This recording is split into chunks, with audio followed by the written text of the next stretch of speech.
غوث پاک فرماتے ہیں کہ مجھے جب میں نے ایمان کے دفتر کو الٹ پلٹ کر دیکھا، نیکیوں کے دفتر کو الٹ پلٹ کر دیکھا، تو ایمان کے بعد مجھے سب سے بڑی نیکی کھانا کھلانا نظر آئی۔ میں اللہ سے دعا کرتا ہوں اللہ مجھے کائنات کی دولت دے تو میں اللہ کی ہر مخلوق کو کھلاؤں، اس لیے کہ کھلانا بڑی نیکی ہے۔ کیونکہ جو ایک لقمہ کسی بھوکے کو کھلائے، مسلمان کو صرف نہیں بھوکے کو، اس کے اور جہنم کے درمیان 7 پردے گرائے جاتے ہیں۔ ایک پردے سے دوسرے پردے کا فاصلہ 1000 سال کا ہوتا ہے، یعنی ایک لقمے پر اتنا جہنم سے دور کر دیا جاتا ہے 7000 سال کے فاصلے پر۔ پیٹ بھر کے کھلانے پر کیا ہوگا؟ جو آج لوٹ مار کر کے کھا رہے ان کو پتہ نہیں ہے کہ کھانے کی فضیلت نہیں ہے، کھلانے کی فضیلت ہے۔ اس لیے کہ کھاؤ تو بدبو بنتا ہے، کھلاؤ تو جنت کا مژدہ ملتا ہے۔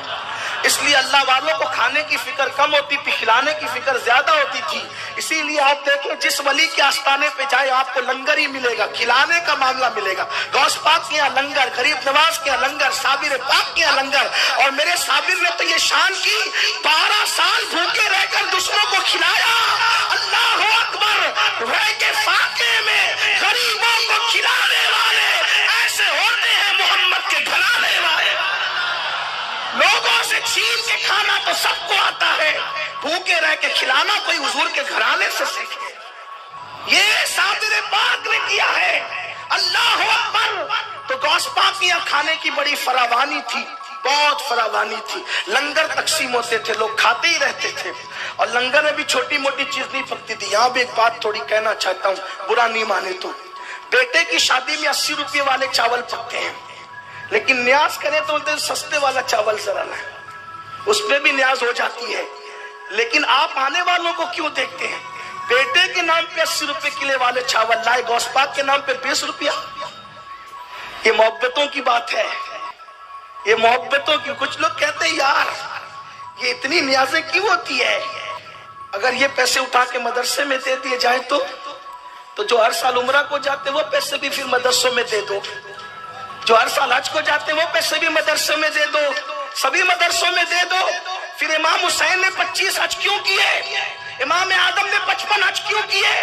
بات یہ ہے ساری چیزوں کی اپنی اپنی ایک شان ہے۔ کھلانے کے وقت کھلایا جائے گا، لٹانے کے وقت لٹایا جائے گا، عمرہ کے وقت عمرہ کیے جائیں گے، مدرسے میں دینے کے وقت مدرسے میں دیا جائے گا۔ ہم مدرسوں کے مخالف نہیں ہیں، ہم لوگ خود مدرسے چلاتے ہیں الحمدللہ۔